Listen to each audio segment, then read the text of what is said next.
Bird flu और avian influenza.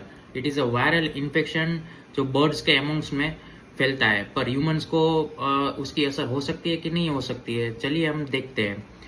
अगर human में बर्ड फ्लू की असर होती है तो सिम्टम्स क्या रहते हैं?